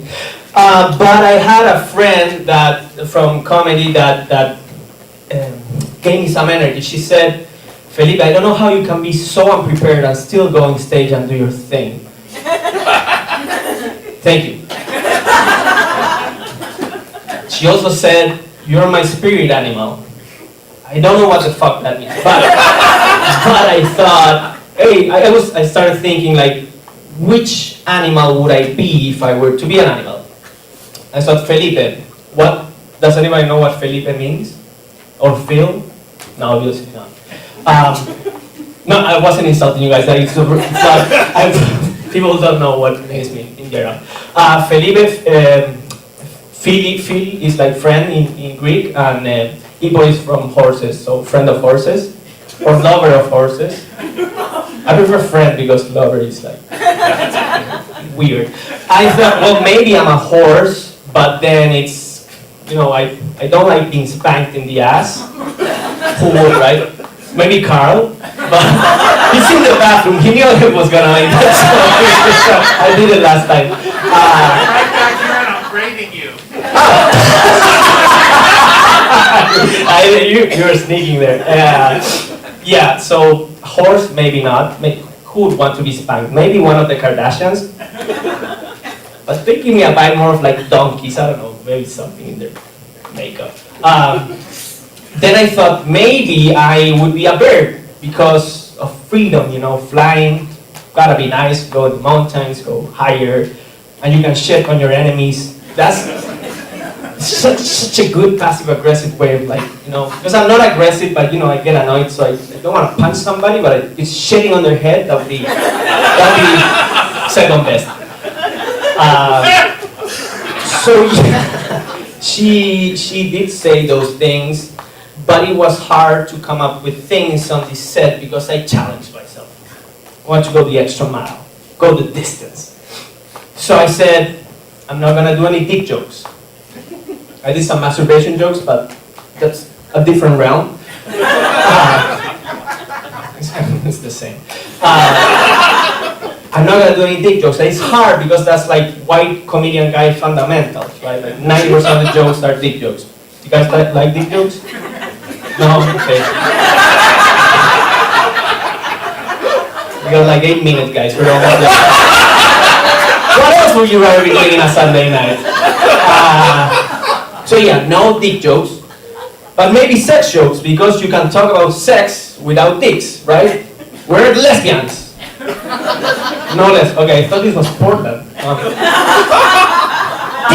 Bisexual, Whoa, yes. right? Woo! Bisexuals. Amazing. That's like double the market. That's amazing. I'd love to be bisexual. You get double. Yeah, so it was hard, and I procrastinated a lot. And everyone knows that procrastinating is code for masturbating, right? Like if jokes are not coming out, something must come out. System, all that pent-up frustration. So yeah, it was hard to come up with the set. I procrastinated a lot, and I read about it, researched, and it's actually a thing. Active procrastinating.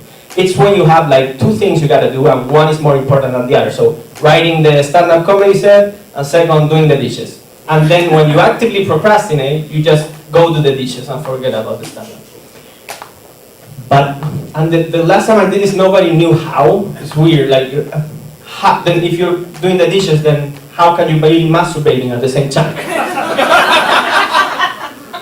And someone in the audience suggested, well, it depends, like, if you have the right toy. But I was still confused because, like, if you use a Barbie, like, the hands are too small. What toy? I mean, no judgment. If it works for someone, that's fine.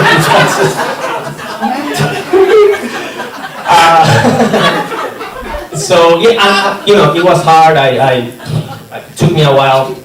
And I started thinking about someone to blame, because that's what people do. You don't take responsibility and you blame. My lack of creativity, why wasn't I creative to come up with a set? And I thought, phones, man. Phones take away all the creativity, everything you get in an instant. Like before, when I went and take a shit, I would think about things. I would fly, think about countries, write books in my head. Now I'm just researching stupid things like what's a stupid spirit animal. What's a stupid animal? So if I went back in time, I wouldn't get rid of, and this is recorded shit, I wouldn't get rid of Hitler or Stalin or any priest that has ever lived. I would go, and they're like church people here, right? Who's from church? Kevin? Kevin? Yes, church! That's my only priest joke. My last set was a bit harsher, but so don't YouTube it. I would go Steve Jobs, and the way I could get rid of him, or not kill him, but like just not make the iPhone. One idea I had was, I could become a bird and shit in his stupid turtleneck sweater every time he thought about the iPhone. And he's very smart, so he'll see like the relationship. That's a bad idea. The other thing I thought, I could just make sure he doesn't get adopted. But hey, hear me out. If he doesn't get adopted, then there's a parallel reality. Something different story happens, right? So he may end up, he wouldn't invent the iPhone. He wouldn't be called Steve, maybe Steven. He might be a male stripper in Thailand. Stage name, Apple. But he gets fierce competition from her stripper coworker, Galaxia. But hey guys, Steven, Apple died of cancer, so it's sad. That's talking about masturbation already. So there's no relation whatsoever. Or maybe, I don't know, maybe he masturbated or not, maybe. How much procrastination you have to do to come up with the iPhone? That might be a lot. But yeah, let's take it down a notch, out of respect. Let's just talk about something else. Let's talk about orphans. Why? Why orphans? Because we're orphans. I am 31, and I think about kids a lot. Not in that way. I'm not like thinking about other people's kids. Not ever. Not ever. Not ever. No kids. I think about me maybe someday having kids. Because I wonder, like, as any prospective parent would, what if I have an ugly kid? I mean, I wouldn't do anything, but I would like to look at the brochure, like see the options, right? You get handed your baby and you're like,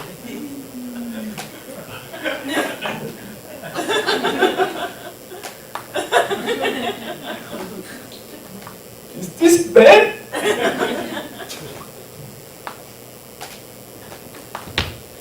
No. I wouldn't put it in a blender. I would not do that.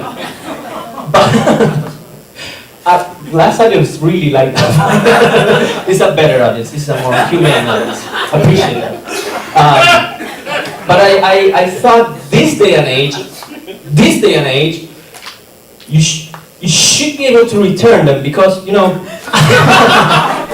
Amazon does a lot harder things than that.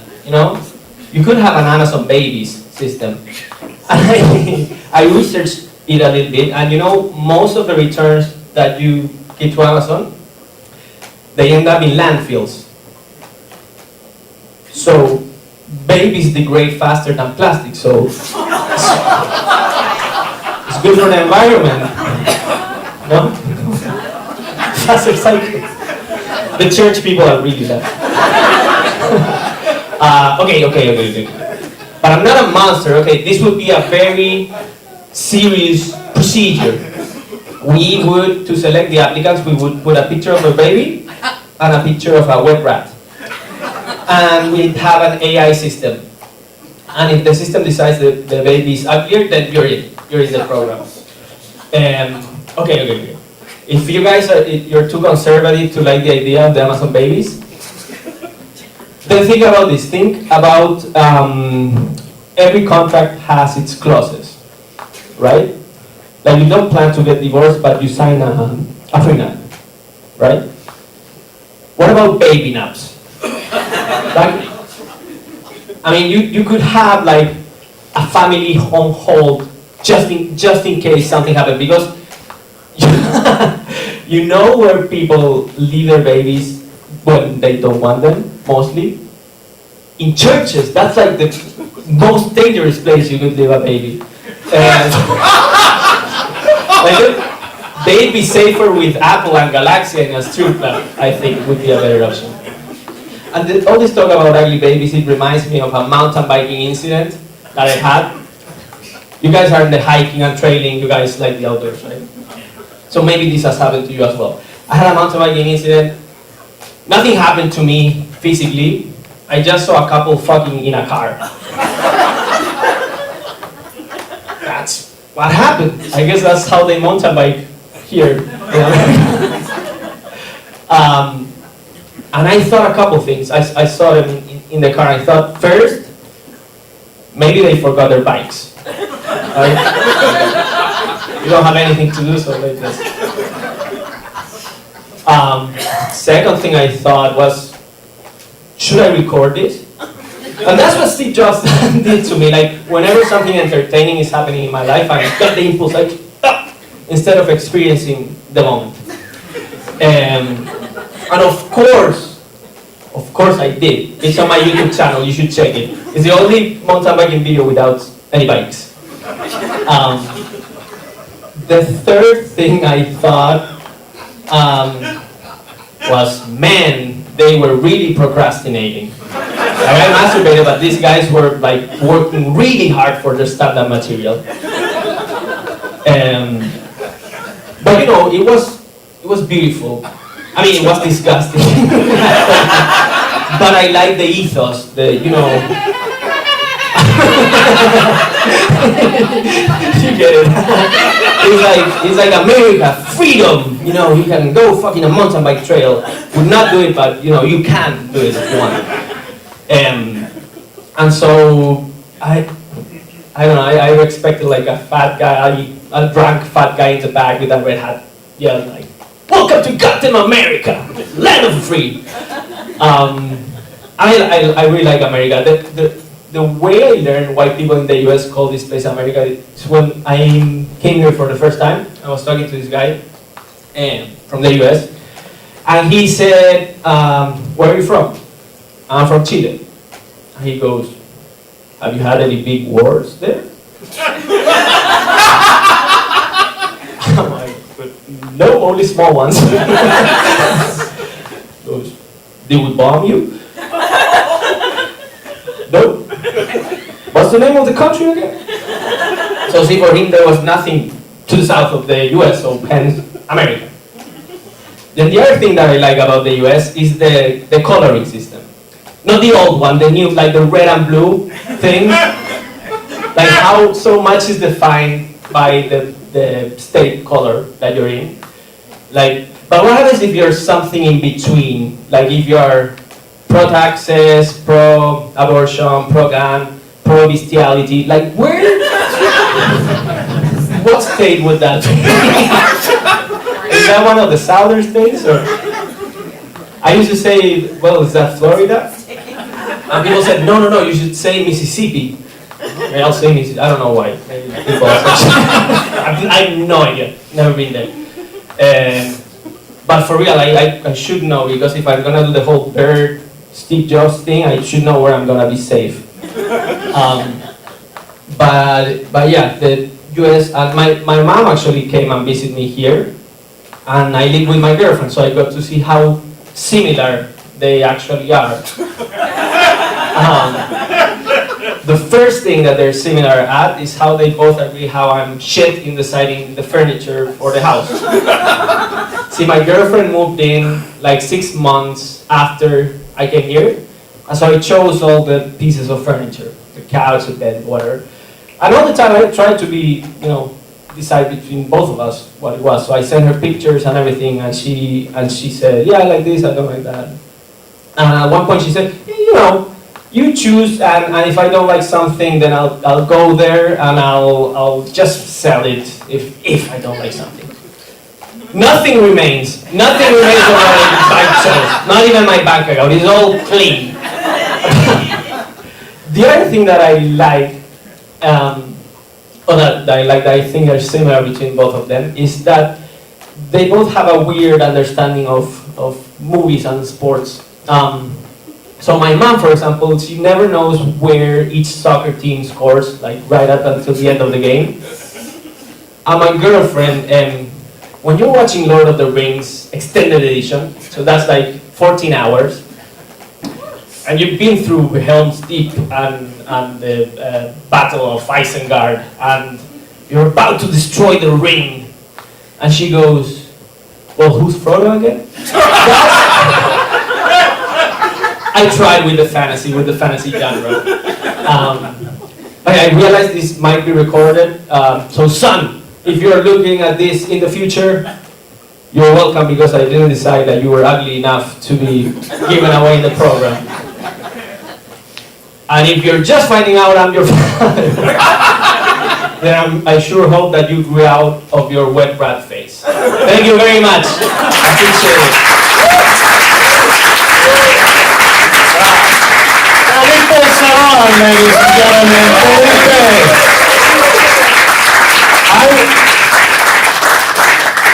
To tell you how far Felipe has come in this 8 weeks, at the first class, he didn't even speak English. Give it up for Felipe, ladies and gentlemen. Felipe! And that's your coworker back there? Yeah. What's your name? Jordan. Jordan, how do you do? Great. I hope you're his boss. He does no money. Jordan's mom, how did he do? Great. Great, yeah, good for you. He works for Nike, by the way, which is very unusual for Portland. Okay, I want to bring everyone up on stage to get a final bow, and I want to thank you all for coming tonight. You've been a wonderful crowd for my students. Please welcome, and honors Edwin, ladies and gentlemen, and Vega, and Michael, and Katja, and Kevin, and Felipe. Take it back. Yeah. It's really a step to be able to put yourself out on stage, and the real question tonight is, did Bill and Carlotta enjoy the show? Really, I know your leader did. So, but I want to thank you for coming tonight, and I want to thank these fine comics for doing this. And I'll just say, in summing up, and you know very well that the world is full of a lot of war and hatred and just yuckiness out there. What's fun is to come every week and have a place where we can have fun and be affirming and know that comedy is that universal language that brings us all together. Thank you very much. PortlandComedy.com is the website. One more time, Katja, Felipe, Edwin, Vega, Michael, and Kevin. I'm Carl Wolfson. Thank you. Also, I like the like you did all the props too. Why not? Your log setup is really it was wonderful. Somebody in the front row when I was doing like the wiggle thing.